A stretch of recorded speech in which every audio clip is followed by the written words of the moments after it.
Hello guys, வணக்கம் மக்களே. Latest ப்ரோமோவில் பார்த்தீங்கன்னா இங்கே சண்முகம் வந்துட்டு என்கேஜ்மெண்ட் நடக்க விட மாட்டேன், நான் வரமாட்டேன்றது சொன்னனால வந்துட்டு ரம்யா ஒரு பெரிய ஐடியாவாக போட்டு மொத்த சொந்தக்காரங்க அவங்க அம்மா எல்லாம் சீர்வரிசை இதுவோடு வந்துட்டு ரெடி ஆகிட்டு இவங்க வீட்டுக்கு வந்துடுறாங்க.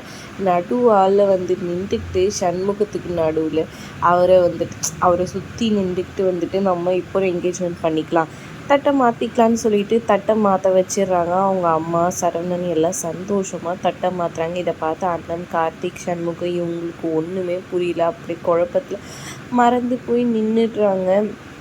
இதே மாதிரி கல்யாணத்தையும் நான் நல்லபடியாக நடத்துவேன், நீங்கள் ஒத்துக்கலைன்னா நான் எப்படி இதை பண்ணணுன்றது எனக்கு நல்லாவே தெரியுன்ற மாதிரி ரம்யா வந்து சண்முகத்துக்கிட்ட சொல்கிறாங்க. அடுத்தது கார்த்திக் வந்து அண்ணன்கிட்ட தனியாக பேசிகிட்டு இருக்கும்போது சொல்கிறாங்க, போகிற போக்கு பார்த்தா கண்டிப்பாக கல்யாணத்தையும் வந்துட்டு அந்த ரம்யா நடத்திடுவாங்க போல இருக்கே அப்படின்ற மாதிரி சொல்ல, என் மாமாவுக்கு வந்துட்டு ஒரு பிரச்சனைனா நான் கண்டிப்பாக வந்துட்டு இது பண்ணுவேன், அவர் வந்து பொண்ணுங்களுக்கு எந்த கஷ்டமும் வரக்கூடாது, இது பண்ணக்கூடாதுன்ட்டு அவ்வளோ இதுவாக நினச்சாரு. ஆனால் அவரோட பேச்சையே வந்துட்டு அவரோட இதுவே வந்துட்டு அதை கெடுக்கணும் இது பண்ணணும்னு நினச்சா வந்துட்டு நான் விட மாட்டேன் சின்னத்தான் அப்படின்ற மாதிரி சொல்லிகிட்ருக்குறாங்க.